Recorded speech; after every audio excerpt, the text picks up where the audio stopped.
This week we've got the heart. So the way we're going to do this is that we're going to kind of split this up at least a little bit because there's a lot going on with the heart.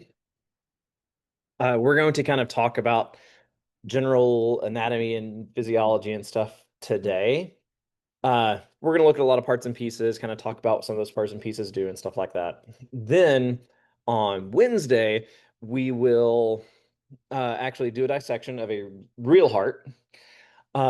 We'll also talk about the conduction system of the heart. That's basically the system of specialized cells inside the heart that tell the heart how to contract the way it does. And then we will look at our own EKGs. So we're going to basically talk about how the heart beats next time. Okay. So we'll talk about parts and pieces today. We'll talk about blood flow through the heart today. And then next time we'll dissect the heart and then we'll talk about how it beats and stuff like that. Okay. All right. So as always, we need to ask ourselves what we already know about the system that we're talking about. So in this case, we're talking about the cardiovascular system. So that means we know we're dealing with the heart and then the blood vessels. Why? Because we have to transport stuff throughout the body. When I say stuff, I mean lots of different things. Okay. Oxygen, CO2, nutrients, various ions, all kinds of fun stuff. If we need to move it around the body, we typically are going to be using the blood. And that's the whole idea here is that we're trying to move blood throughout the body, right? That shouldn't be news to anybody. Now, we need to measure this. So the way we're going to, or our goal here then, is to get enough nutrients and oxygen to the tissues for those tissues to stay healthy and do their jobs. Okay, so we call this perfusion. Okay, so perfusion is simply the amount of blood that we are delivering to the tissues over time to make sure that those cells stay healthy. Okay, we have to have adequate perfusion. If not, well, that means the cells are not getting the nutrients they need. That means they're not getting the oxygen that they need. So that means those cells will die, right? Which is not ideal. So, we're going to measure perfusion in milliliters per minute per gram of tissue. Okay, so milliliters per minute per gram. That's what that little equation right there is. Okay, so that is our measure of perfusion. Now, how are we getting there? Well, we are, of course, going to use our blood vessels. Now, we talked about this a little bit last time, so we're just going to kind of briefly mention it again. We have three major types of blood vessels. We have arteries, veins, and capillaries. We are going to classify these on the direction that the blood is going. So, arteries are going to be blood vessels that carry blood away from the heart. That's it. Arteries carry blood away from the heart. Veins carry blood to the heart. Did I say anything about oxygenation in either one of those statements? No. Okay. Now, because a lot of people will look at this screen and be like, okay, arteries are the red ones, veins are the blue ones. Yay. That's just simply not the case. Now, the reason that is not the case is because we have two different circuits within the cardiovascular system. Okay. Importantly here, blood is always only going to move in one direction. Okay. So blood basically moves in two different circles. Okay. One of those circles is what we call systemic circulation. So this is the one that's going to go out to your body's tissues. So out to your head, your arms, or your legs. We basically run out here. And if that blood goes out here to your fingers, then it's going to make its way back up and go to your heart. Okay. That is your systemic circuit. The other circuit is to the lungs. Okay. This is our pulmonary circuit. The reason we have things separated into this systemic circuit and this pulmonary circuit is because the systemic circuit is going to be carrying oxygenated blood to the tissues. Okay. Then we're going to be carrying the veins will carry deoxygenated blood back. Okay. That is different than the pulmonary circulation. Pulmonary circulation, we're going to be carrying deoxygenated blood from the heart to the lungs where it gets oxygenated, and then we're going to carry that oxygenated blood back to the heart. Why do we need oxygenated blood to go back to the heart? So that we can send it to the body. Does that make sense? So we've got these two separate circles. But importantly, within each of those circles, the blood is really only moving in one direction. Now, how do we go from oxygenated blood to deoxygenated blood? Okay. To go from oxygenated blood to deoxygenated blood, we have to have a site of exchange. And that is where our capillaries are going to come into play. If you remember last time when we saw those pictures of blood vessels or of blood cells like stacked up like cars at a toll booth, this is where that is happening. That is happening here in the capillaries. They stack up like that so that we can exchange nutrients and so that we can exchange gases. Okay, we need to slow them down. And that's what's happening here in these capillaries. We spread the blood out over a much larger surface area.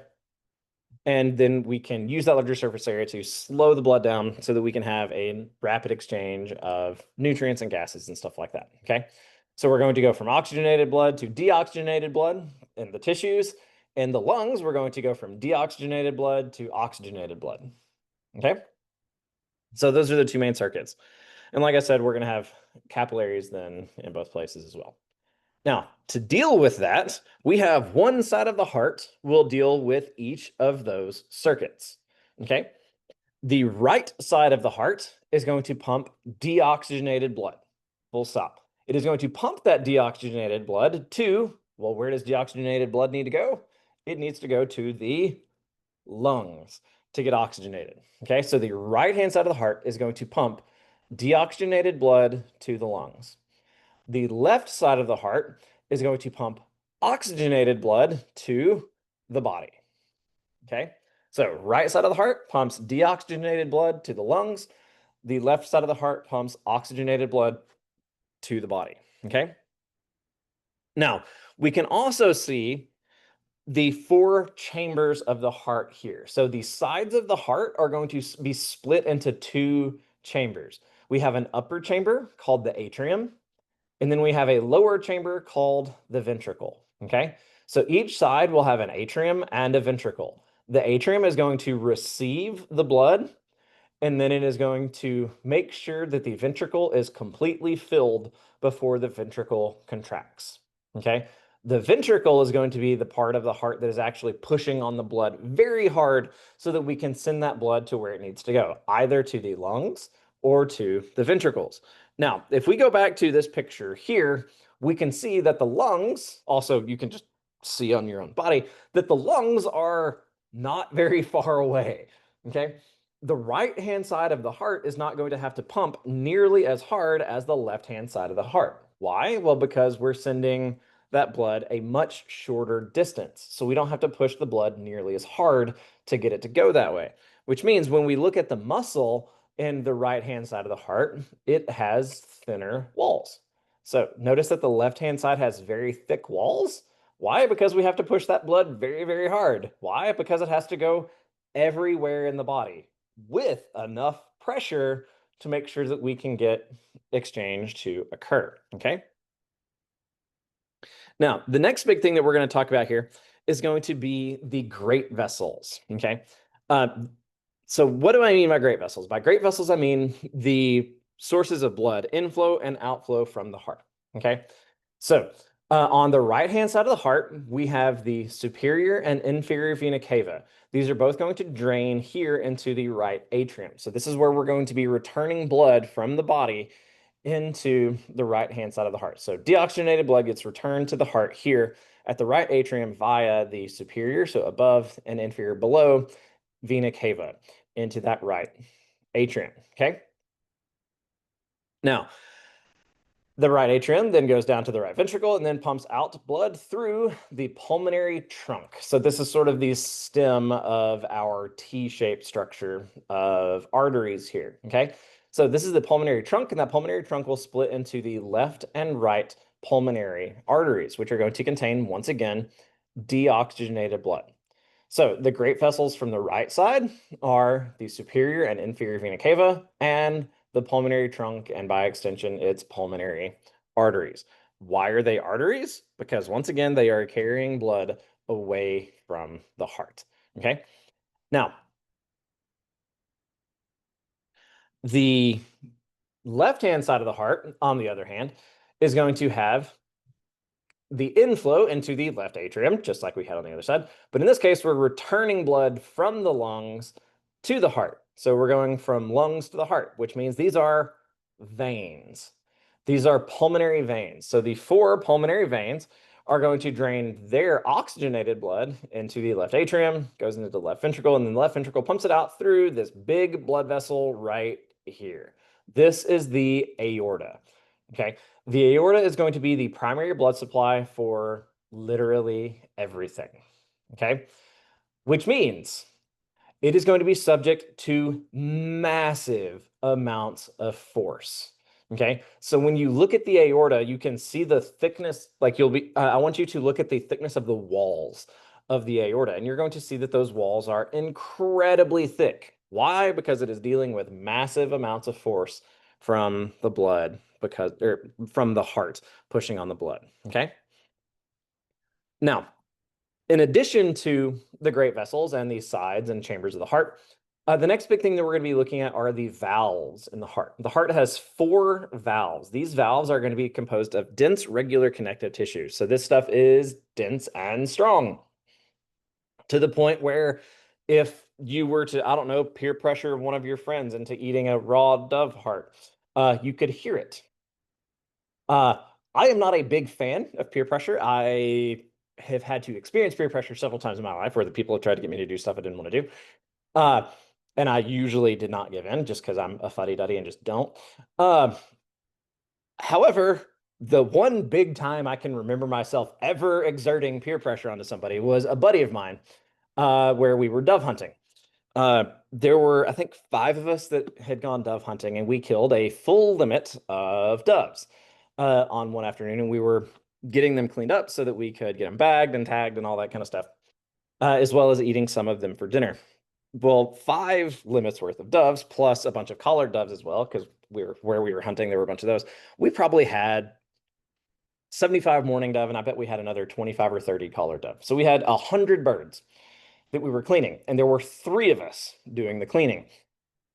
Well, me and my buddy, who I've always gone herping with and all this kind of stuff, we're going through birds fairly quickly. It's actually, you can clean a dove fairly fast. All you do is you pull off the feathers off of their chest, like you just kind of grab them with the base of your thumb and your index finger and just kind of press. You peel those up, and then you basically have that balled, and then you take your middle finger or index finger and you shove it underneath the breastbone, and you poke a hole in the skin. You slide your finger underneath the breastbone until it comes out of the top, and then you grab, you twist, and you pull. And by twisting and pulling, you're basically dislocating the shoulder joints, and you're pulling the wings essentially off of the breastbone. It happens pretty fast. Like when you get in a flow, you can do this every 5 or 10 seconds. Like you get to where you can be pretty darn quick. Well, Corey and I were going fast through this stack of birds.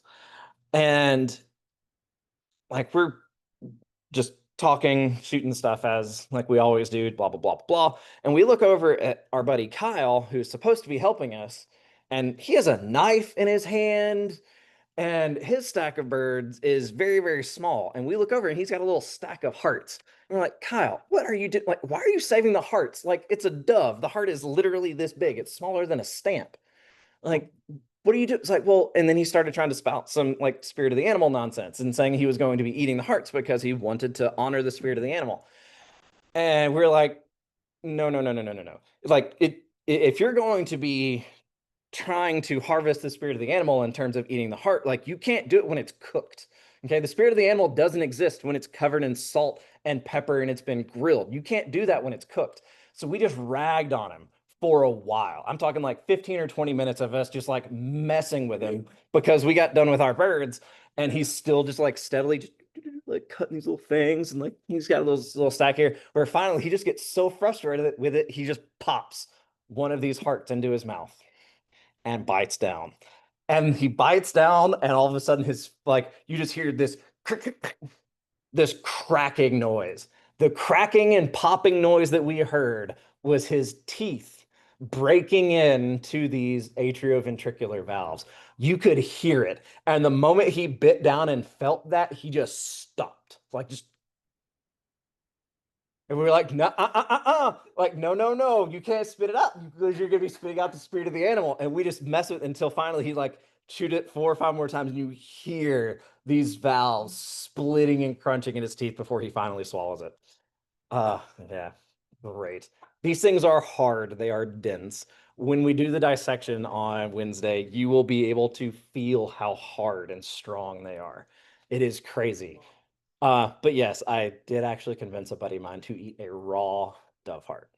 Uh, he then cooked a bunch of them to eat like that night and realized that those valves are really dense and that they don't cook down. So every time you try to eat a heart without getting rid of the valves, you're going to feel that like crunchy, tough, sinewy bit in each of these. So just don't, yeah.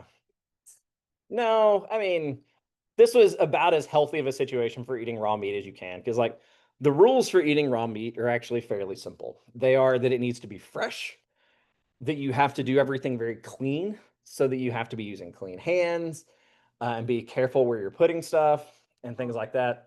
And then you also have to be very aware of what you're looking at. So, like, if you're going to eat something like a piece of raw meat, that you need to be able to see the meat to make sure that you don't see lesions, that you don't see sites of infection or discoloration or all these other kinds of things. That's why it's so important for sushi to be handled very well and in particular ways, uh, so that we can see the meat well to know if the meat is healthy and clean and all this kind of stuff, and that we're not going to be picking up parasites and stuff like that from the food that we're eating. So this was about as clean of a situation as you could ask for in something like this. And yes, it is poultry, like usually not high on the list of animals that you want to eat raw. But these were not animals that are like, this was not stuff that had been sitting in a cooler for 2 or 3 days. Like these were animals that were very freshly harvested, like within the hour kind of thing. So the likelihood that uh, infection could have set in, or that a population of bacteria could have set in on the surfaces of these things, is incredibly low, to the point where it's negligible almost. So this was about as good of a scenario for eating raw meat as you can imagine, or at least eating raw poultry. Still not recommended. So to the internet, since I am recording this, don't do that. Like, but it was about as good of a situation as we could find. However, he deserved it because he was trying to spout some nonsense, and we did what you're supposed to do: just call people out for their nonsense. So, God, it was so funny. I still remember the sound. I will never forget the sound of those valves popping. Really? Yeah, it was just it's just one of those sounds that sticks in my head. It's like right there on my list of like baby calf hitting the ground because its mother gave birth, because cows give birth standing up. And like a calf like falling and hitting. So the suction sound of one like starting to come out of the birth canal, and then the slap of it landing, and the 15 or 20 pounds of birth fluids and stuff like that on the ground. So that sound and splat, it ranks right up there with that in the sounds that I will never forget in my life. Now, we've got 4 valves. These valves are very, very important, though. Not only are they so dense that you can feel them with your teeth, but they are super, super, super strong. What are we doing here? Well, we are separating the flow and making sure that the flow is always going to be one direction. We do not want to pump blood twice, okay? Because that is just incredibly inefficient to ever have to do that, much less having to do that with every beat of the heart. So we make sure that the blood is always flowing one direction with these valves. We've got a valve between the atria and the ventricles on each side, so we call these the atrioventricular valves. And then we have valves at the start of the pulmonary trunk and at the start of the aorta up here, okay? So each of these is once again making sure that the blood is only ever moving one direction. So the right atrioventricular valve makes sure that blood goes from the atrium into the ventricles and not from the ventricles to the atria. So when the heart contracts, it's going to put enough pressure on the cusps of this valve to shut the door here and stop the blood from being able to go back into the atria. Okay. Then when the blood pushes here, it's going to cause these cusps, or these flaps of the pulmonary semilunar valve, to open and allow the blood to go up here. And then the blood will try and back up and go back down into the ventricle when the heart stops beating, but it won't be able to go anywhere because that's going to cause these valves to close. Okay. And the same thing is going to be happening over here on the left-hand side. And it's atrioventricular valve and the aortic semilunar valve over there. Okay. So once again, we're making sure that the blood is only ever moving one direction. So the basic pattern of our blood movement here is going to be from the right heart to the lungs, into the left-hand side of the heart, and then out to the tissues, and then back to the right-hand side of the heart, where it's going to then go to the lungs, and then go into the left-hand side of the heart, and then out to the tissues. Okay, so we're just going to kind of keep this cycle going. Now, one issue that can happen with the movement of blood is that we get swelling, okay? Or edema. If you ever heard the word edema, this basically just means swelling, okay? If we have movement of blood impaired for whatever reason, so say one side of the blood or one side of the heart is pumping more blood than the other side, so they're not pumping the same volumes. If that happens, we're going to get some buildup of blood in one of the tissues, okay? So say our right ventricle isn't pumping blood correctly, which means we're not getting enough blood going out to the lungs, okay? Well, that means if we're not getting as much blood going to the lungs as we're getting to go out to the tissues, some of that blood is going to end up getting stuck in the tissues. So we're going to have swelling in the systemic circulation. So you may see this swelling in terms of swelling in the feet or like blood pooling in the feet and in the legs. You could also see this in terms of an increase in the amount of fluid in the interstitial space kind of around the body's organs. Now, on the other hand, if say the left-hand side of the heart is having a hard time getting blood to go out to the tissues, well, that means we're going to have more blood end up in pulmonary circulation, which means we're going to have fluid buildup in the lungs. Okay. Fluid buildup in the lungs is, of course, going to lead to things like breathing difficulties and stuff like that, which can add on to the cycle and make it hard to kind of get out of these things. So we would call that pulmonary edema. So the buildup of fluid in the lungs is pulmonary edema. Buildup of fluid and systemic circulation is going to be systemic edema. Both of those are the kinds of things that we hope to avoid. Now, where is the lungs? Or the lungs, oh my God. Heart. I just have to like that. My eye happened to, I think, see it on the screen over here on the right as I'm getting prepared for the next slide. So where is the heart? Okay, so the heart is going to sit kind of midline right here behind our sternum, but it's going to be more visible on the left-hand side. Okay, so it's going to sit posterior to the sternum, and we're going to be slightly left of the body's midline. Okay, so if you're looking for it, we're not going to be looking dead center. We're going to look just slightly off, kind of half an inch or an inch to the left. Okay, of dead center line, and that's going to be kind of the center of our heart. Now, the base of the heart is going to be up here, kind of pointed posteriorly on the superior surface. And then we have the apex of the heart, which is going to be the point of the heart, which is going to be, oh, I'm pointing on the wrong screen, down here. Okay, so here we have the apex of the heart, and we're kind of sitting on this margin of the heart down here. Okay, this is where our diaphragm is going to be. So whenever we take a big or push a big breath out, the diaphragm is going to push all the way up here, and it's going to be kind of right here at the bottom side of our heart. Now, as the heart expands and fills with blood, we need to make sure that it has a place to go. So the heart's going to sit inside a little cavity in here within the chest cavity that we're going to call the mediastinum. So this is basically going to be a cavity in which the great vessels in the heart are going to live. But also, because more of it's on the left-hand side, that means we have to have a little cavity or a little notch cut out of our left lung to make room for the heart. Okay. Now, I also want to draw your attention to where the apex of the heart is sitting in relation to the ribs. Notice that we have the apex of the heart down here on the left-hand side. So here's the lateral border of the sternum on the left-hand side. So we're kind of a good way past that, okay? But we are on rib pair 1, 2, 3, 4, 5. So the apex of the heart is going to be right here, in between ribs 4 and 5 on the left-hand side of the heart, or on the left-hand side of the sternum. Okay, so that's kind of where the extent of the heart is going to be. Now, if we were to look at this from a cross-sectional view, so sort of a transverse view, we can see that cardiac notch right here taken out of that left-hand lung. So we've got left over here, right over here. So we're kind of looking from above. So left lung, right lung, we can see the chambers of the heart over here, including the ventricles. Now, importantly here, because the heart is kind of rotated somewhat anterior, like somewhat posteriorly, back here, kind of bent this way, we can see more of the right side than we can the left. So this is all right side of the heart here. The only bit of left side of the heart we can see is this little bit right here, okay? So most of what we can see from the front is actually going to be the right-hand side of the heart. Now, the heart is going to sit within a membranous covering that we're going to call the pericardium, okay? Now, the pericardium, like all of our linings of cavities, is going to have two primary layers, where we have a parietal layer, which is the outermost side, and then we have a visceral layer, which is the innermost side that's going to be touching the actual muscular walls of the heart. So the outer layer is going to be our serous pericardium, or the parietal layer of the serous pericardium. And then we have the internal layer, which is the visceral layer of the serous pericardium down here. We're also going to call that the epicardium, because that's the outermost layer of the heart. That's going to be this line right here. In between them, we have the pericardial cavity.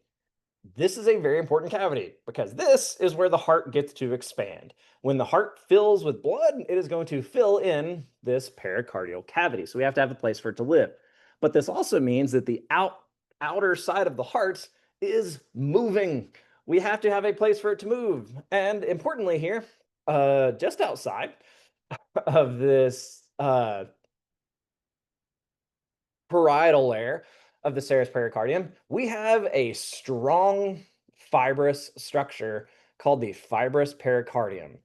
We have a baggie here that is very, very firm, which means we have a limit to how big the heart can get when it is filled with blood. The reason this section has to be firm, though, is because if we take a big breath, so like, and I pump as much blood or as much air into my lungs as I possibly can, my heart still has to beat. Okay. My heart does not stop beating just because I take a deep breath. Okay. Which means we can't impede the movement of the heart. So we need to make sure that we have a nice hard outer coating to make sure that whenever we inflate our lungs, that we stop the heart from beating. Okay. So we have to have this nice fibrous pericardium to take up that space and make sure that the heart has its space. However, this also means that we have a hard surface next to a soft surface that is moving, and it's going to be constantly hitting this thing. Now, because of this, we have to worry about friction, okay? To help us deal with friction, this serous cavity is going to be filled with serous fluid, okay? And that is basically going to help us deal with that friction so that the friction doesn't cause any sort of damage to the cells, okay? However, there are things that can inhibit the production of that serous fluid. So make sure this cavity gets dry or take up some of that space. This can be anything from like inflammation. It could also be viruses, bacterial infections, and stuff like that. These can all cause damage to that pericardial sac. At which point, if we don't have enough serous fluid in there, that we can actually cause a rub between the pericardial sac and the actual surface of the heart. At which point we can wear out sections of the pericardial sac, which is a problem. Or we could even damage the tissues on the outside of the heart wall, which is also a problem.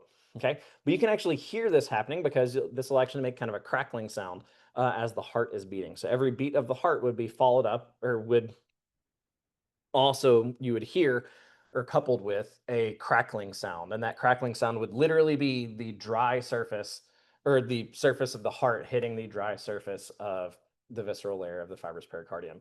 And you'd actually hear that as kind of a crackle with every beat of the heart, which tells you we have a problem.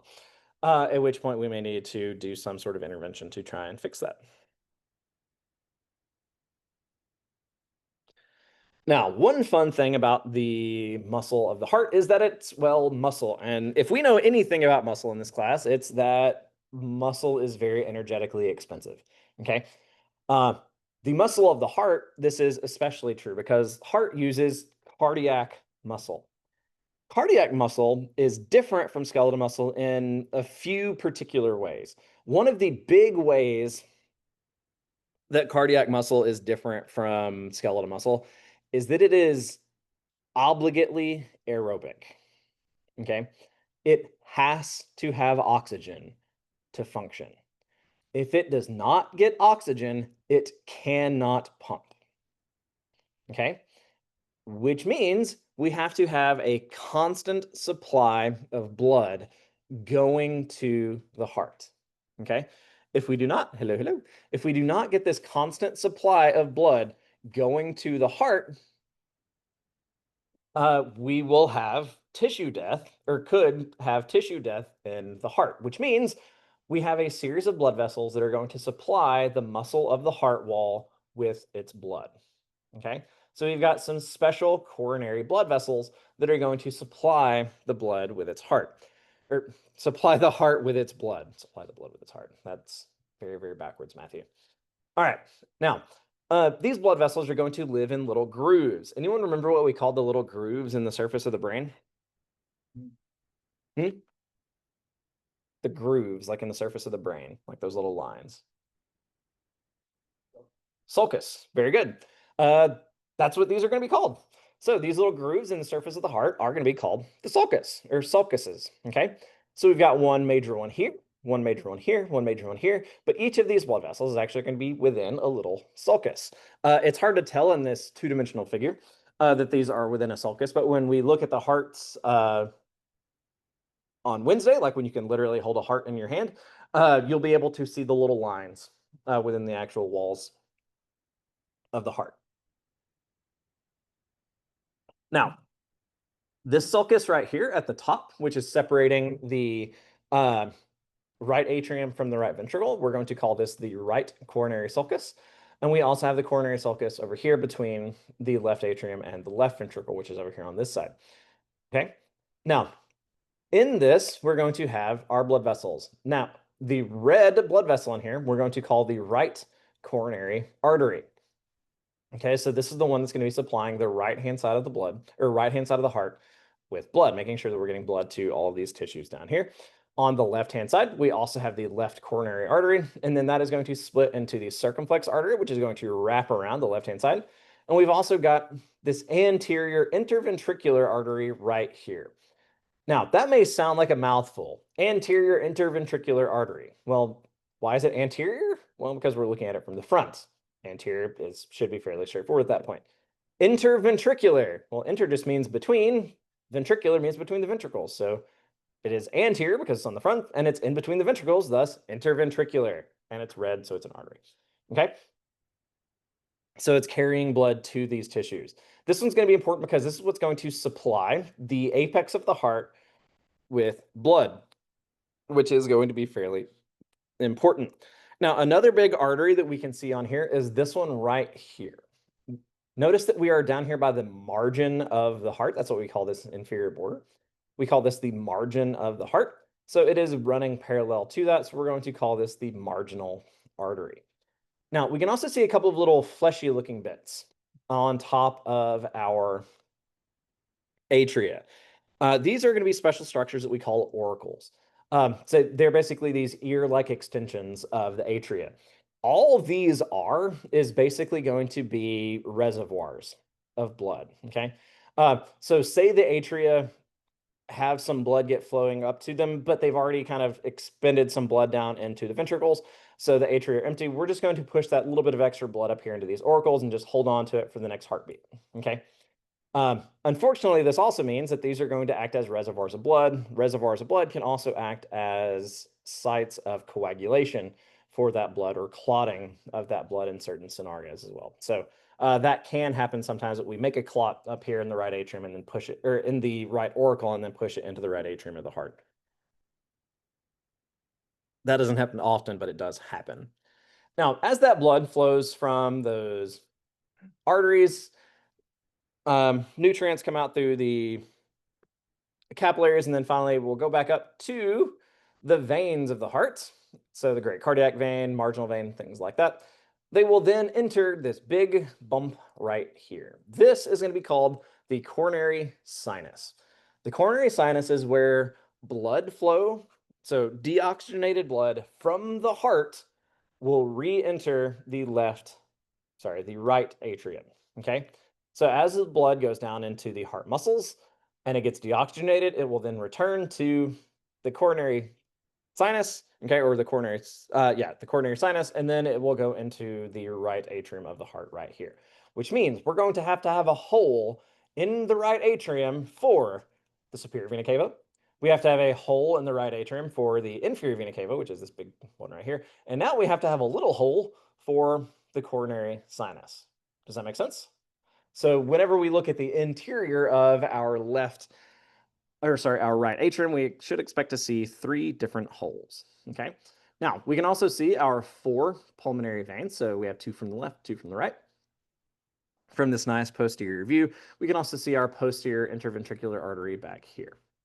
Now, like I mentioned before, the lungs are not very far away, okay? They're only a couple of inches. So the right-hand side of the heart is not having to pump blood very far. Because of that, it does not need to pump that blood with a whole lot of pressure, okay? Because of that, the right ventricular walls are much thinner than the left ventricular walls. The left ventricular walls have to be much, much thicker. Why? Because they're not pumping blood 3 or 4 inches, they are pumping blood 3 or 4 feet in some cases, if not further, okay? So because of that, the left ventricular walls are incredibly thick. Why? So that they can generate massive amounts of blood pressure coming from that left-hand side of the heart, because we have to pump it all the way to throughout the entire systemic circulation. So that's a long way. All right, now let's look at the layers of the heart wall. So we've got 3 layers. We have the innermost layer, which we call the endocardium. We have the middle layer, which we call the myocardium. What does myo mean? Anyone remember what the word root myo means? M-Y-O? Not quite. I think you're overthinking it. What's this layer composed of? Cardiac muscle. Myo just means muscle. Okay? So whenever we see MYO, that should automatically tell us that we're thinking about muscle. So like endomysium, paramysium, right? So the myocardium here just is going to be our layer of cardiac muscle. Notice that it's quite thick in this particular case. And then finally, we've got the epicardium. So epicardium is going to be composed of simple squamous epithelium and a layer of areolar connective tissue and adipose connective tissue. That is in the epicardium. That's on the outside. So we have adipose connective tissue on the outside of the heart. Endocardium. Inside the heart, we still have simple squamous epithelium. Those 2 things are the same. And we still have areolar connective tissue. Those 2 things are the same. But we do not have fat. We do not have adipose inside the endocardium, okay? We just have smooth, simple squamous epithelium and areolar connective tissue holding it to the myocardium. Does that make sense? All right, so now let's look at the chambers. Okay, so here we have the inside of the heart. So basically we've made a coronal section of the heart. We're looking at it from the front. So this is an anterior view. So we can see our 4 chambers. So we have atrium, so right atrium here, left atrium here, right ventricle here, left ventricle here, pulmonary trunk, pulmonary arteries, pulmonary veins. We can also see our right and left atrioventricular valves. We can see our pulmonary semilunar valve, our aortic semilunar valve there, but we can also see some other fun bits. Namely, we can see the opening for our inferior vena cava here in our right atrium, opening for our superior vena cava here. We can also see this little tiny opening right here, a little divot. That is where our coronary sinus is going to drain its blood back into the atrium. So this is where blood flows from the muscles of the heart wall back into the heart, where it can get recycled and sent back through like everything else. So that's going to be our opening for the coronary sinus. We can also see this little divot right here. This is called the fossa ovalis. This is a pretty cool little structure, namely because this is where blood gets shunted from the right atrium right over to the left atrium in a fetus. Okay, so while you are still within the placenta of your mother, we kind of bypass pulmonary circulation in the fetus. Why? Because they're not breathing, right? Because they're not breathing air, we can't really oxygenate the tissues over here in the lungs of the growing fetus, right?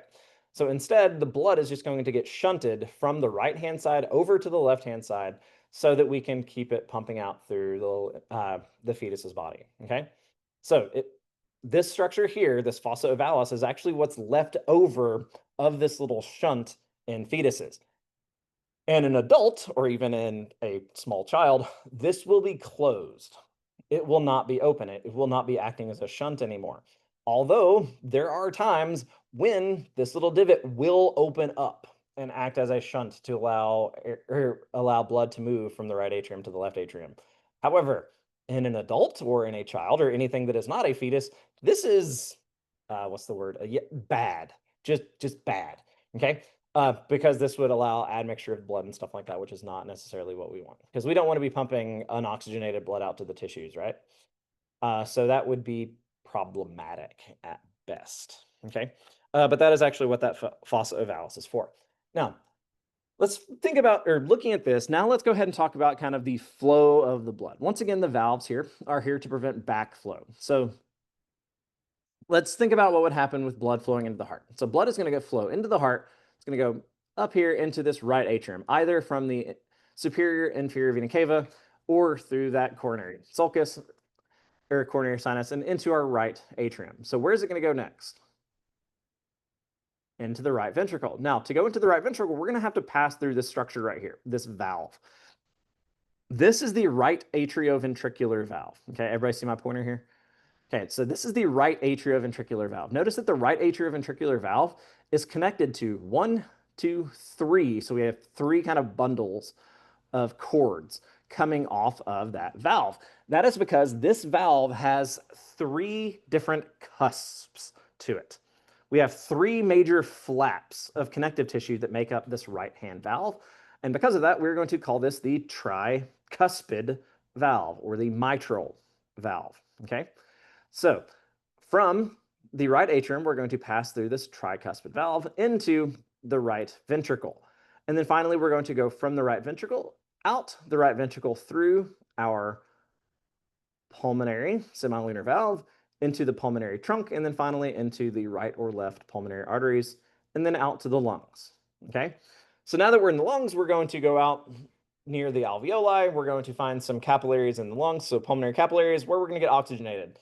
We're then going to be oxygenated blood, and now we're going to return to the heart through our pulmonary veins. Okay, after we have the pulmonary veins, we're going to find what this chamber right here, which is the left atrium. Very good. We're then going to flow through the left atrioventricular valve into the left ventricle. And then we're going to go from the left ventricle out through the aortic semilunar valve into the aorta, where we go into systemic circulation, wherever we go. Okay, so that is the general flow of blood in the heart.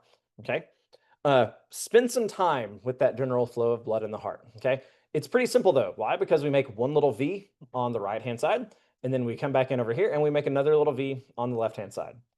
V on the right, and then V on the left. V on the right, V on the left. Okay, now the fun bit is that these V's are happening at the same time. The heart only has to beat once to send blood both to the lungs and to the body. Heart beats once, and then it sends the blood from this ventricle out to the lungs, and at the same time, it sends the blood that is in this ventricle out. Okay? Now, by doing this, essentially what we've done is we've taken 2 separate pumps. We've taken a pump for deoxygenated blood, and we've taken a pump for oxygenated blood, and all we've done is stick them together. Okay? That's really all the heart is 2 pumps that are stuck together. Okay? Is that cool? Sure. Is this my favorite part of this class? Probably not. Okay? I'm going to tell you why or what I actually think is interesting about the heart later, but a lot of people are fascinated by the heart. Like, this is the one thing that they've been waiting for 2 semesters is to talk about the heart. It's a pump. We live in Kilgore, Texas. We live in the land of pumps. This is not particularly special. Okay? Is it cool? Sure. Fine. Okay? But I don't understand people's fascination. Now, inside the heart, we have these little grooves. Everybody see these little lines? Those little lines are going to be what we call trabeculae carnae. First, that is an awesome sounding name. Second, anytime you see these little pouches and stuff like that with these little lines in between, this tells us that we are allowing room for expansion. Okay. A good way to think about this is think about like the elastic band of something like a pair of athletic shorts, or even if you just take a belt with standard pants and you take belt and you cinch the belt down really tight. What happens to the outside of the pants? It folds and kind of creases up. That's what's happening here. While the muscles of the heart are relaxed and we are allowing the heart to fill with blood, we're going to basically have a bunch of little lines appear as all of these muscles are kind of folding up on top of the tissue inside here. So the endothelial lining and stuff like that. We're basically just having these folds as they are preparing to get filled. However, if I take that same belt and then I start to loosen it because I get fat like I have done, and I have to do what? Well, I'm going to start pushing and pushing and pushing on it until all of a sudden the folds are gone in my belt and my belt is just flat and open. That is what happens when the heart is filled. Okay, so when these ventricles are filled, guess what we're not going to see? The little grooves of the trabeculae carnae, because they will have been pressed out flat because all of these muscles, as well as all of the simple squamous epithelia and areolar connective tissue, will all be stretched to make room for as much blood as we can possibly fit in them. Does that make sense? So this basically allows the heart to expand as it fills with different amounts of blood. Now, these valves, in addition to them being incredibly dense and being incredibly tough, they're also going to be connected to a bunch of little cords down here that we call tendinous cords. And you can even see these on heart models.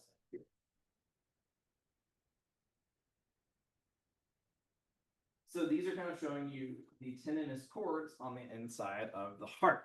Now, these tendinous cords are there to open the valves. Okay, so whenever we need to move blood from the atria into the ventricles, these tendinous cords get pulled on. The muscles that pull on the tendinous cords have a special name. These are going to be the papillary muscles. That should sound familiar to those that had this ANP1 because that's what we called the muscles in the eye that change the shape of the lens, right? So these papillary muscles down here are going to pull on those tendinous cords and cause that valve to open. Now, those tendinous cords are also going to hold on to the door when the ventricle shuts it. The ventricles contract hard because they're trying to pump the blood, in the case of the left-hand side, all the way out to your little toe. That's a long way away. Okay? It has to push really, really hard on that blood to do that, which means it's going to be pumping against or pushing against this valve very, very hard. Now, if you think about this valve like a door, the harder you close it, the more force that thing is going to hit with. Now, unfortunately, this is not like a physical door like we have here at the edge of the room, because what prevents the door from swinging too far when we go to close it is actually this little rim right here. This is what catches it, okay? I am putting all of my body weight onto this frame, and it's not moving, okay? Which means there's no way that I can close this door hard enough to cause the door to open this way because of this little frame. We don't have that in the heart. Instead, in the heart, all we have that's holding those flaps from swinging too far the other direction, when once again, they're getting pushed on as hard as possible, 120 times a minute in some cases, or 180 times a minute in some cases, is these little cords. As you would imagine, these little things, effing tough. Although sometimes they do let go, and this valve will open. And all of a sudden, we've got two-way movement of blood. Well, whenever you listen to a heart, the sounds that a heart makes are known as the lub-dup sounds. Lub-dup, lub-dup, lub-dup. Okay? Those sounds are actually the sounds of these valves closing. That is how hard they are closing. But if it's the valves closing that are making the noises, if you mess up one of these tendinous cords and you thus open up one of these cusps and this valve isn't working correctly, guess what you're going to change the sound of? The heart. If one of these valves is damaged, that lubbed up sound is going to be different, okay? And you'll actually be able to hear the difference between them so that you can say, oh, okay, nope, this valve is damaged because it's not going lub, it's going lub, okay? You might call a heart murmur, which is fun. Now, another thing that can cause a heart murmur is going to be just simply backflow of blood that you can also hear, but it doesn't affect the lubbed up. It's just going to be a kind of a swishy sound uh, in the middle of the hearts, or like in the middle of the lubbed up sounds. And that's actually going to be this sound. And one thing that can cause that is actually this little septum right here. Okay. The most common birth defect here in the United States is what we call an interventricular septum defect. Okay. Or a VSD, so ventricular septal defect. Okay.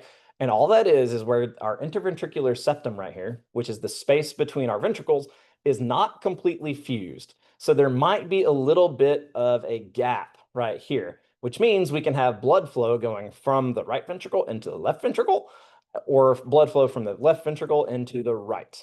Okay.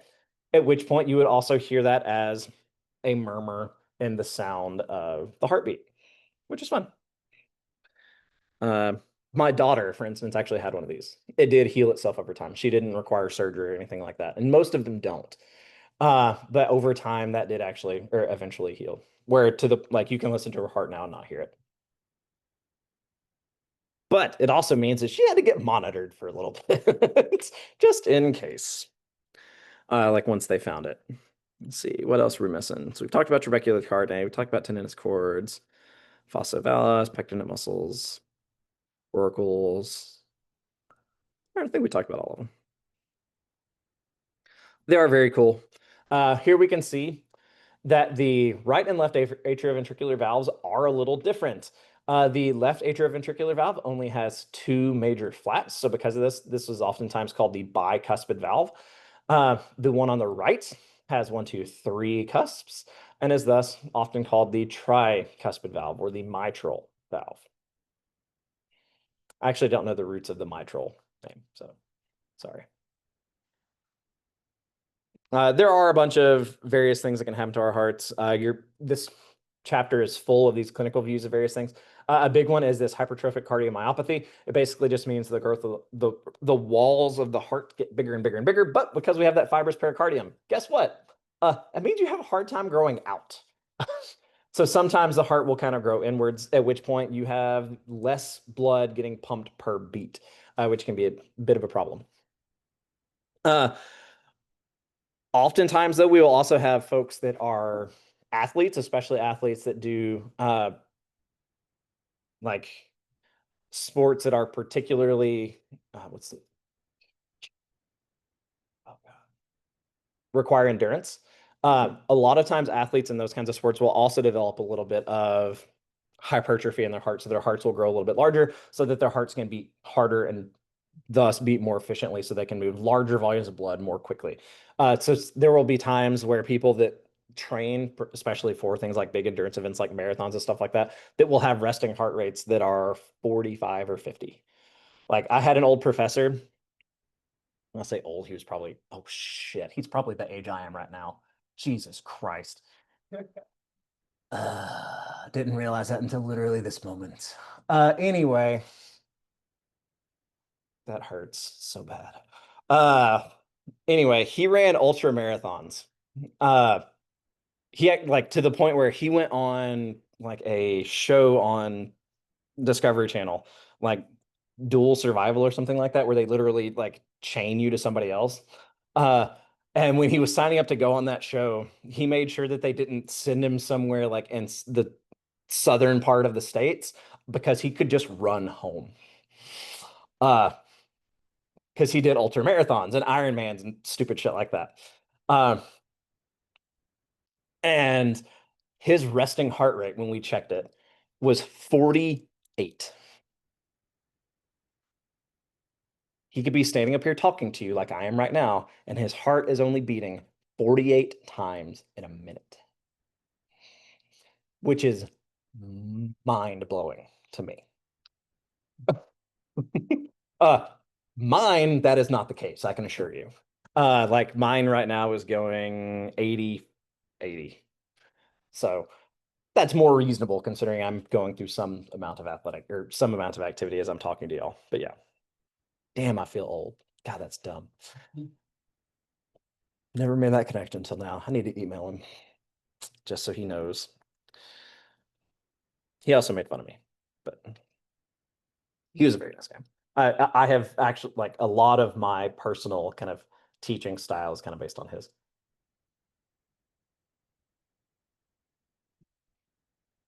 All right.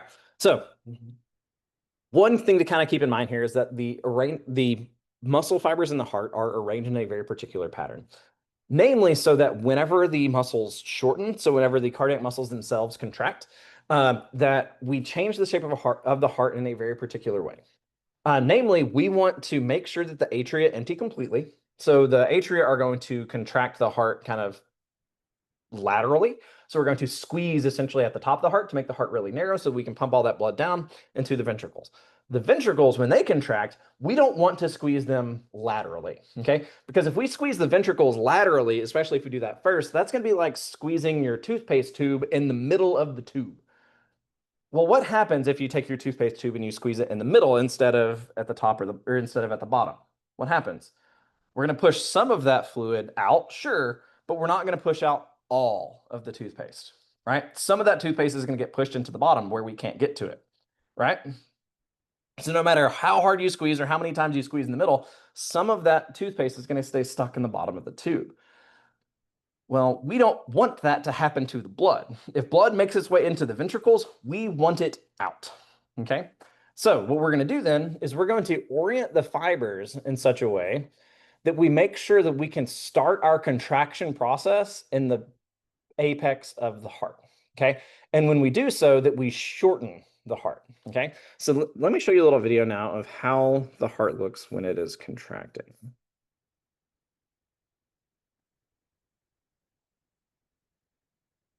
That is not the video that I wanted.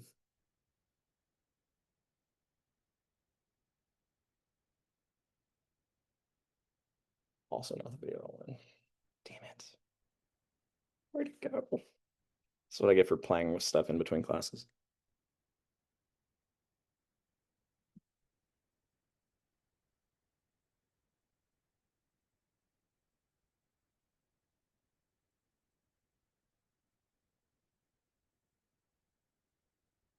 There we go. So we can see it squeezing at the top and then squeezing from the bottom. Squeeze at the top, squeeze from the bottom, squeeze from the top, squeeze from the bottom.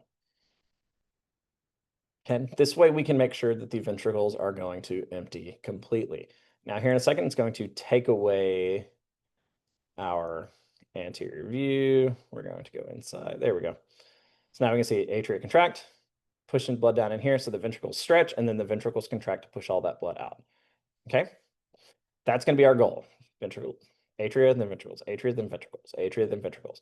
And as that blood gets pumped down here, it's then going to get pumped out through the vessels. Okay, so once again, ventricles contract at the same time, atria contract at the same time, but we squeeze from the top, we narrow the heart, and then the heart, the bottom of the heart, or the apex of the heart, is then going to squeeze and push that blood up. Okay, so we're going to start the contraction process down here in the apex of the heart. Okay, that's going to be kind of our general flow.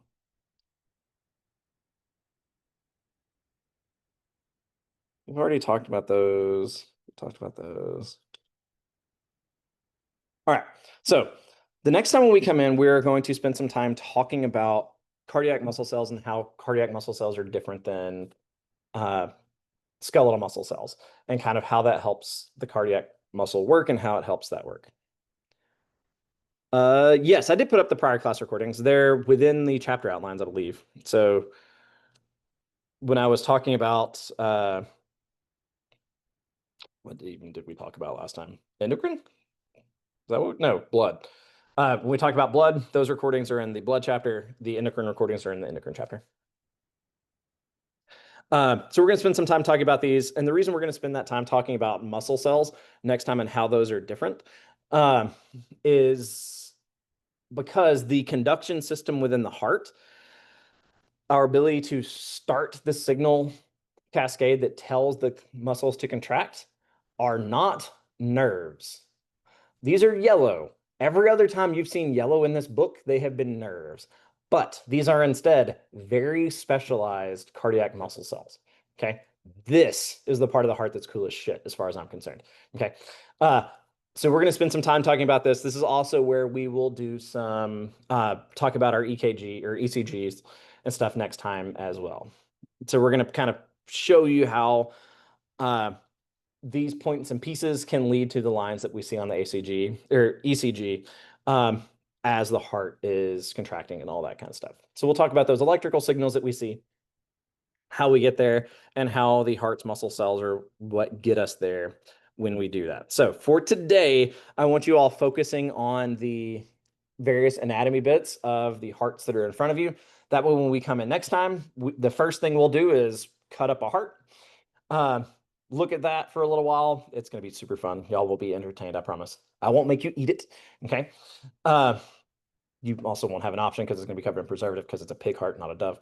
Although I guess I could go. It's technically illegal, isn't it? Maybe for a little bit longer. Now I'm curious if I need to go get a dove heart.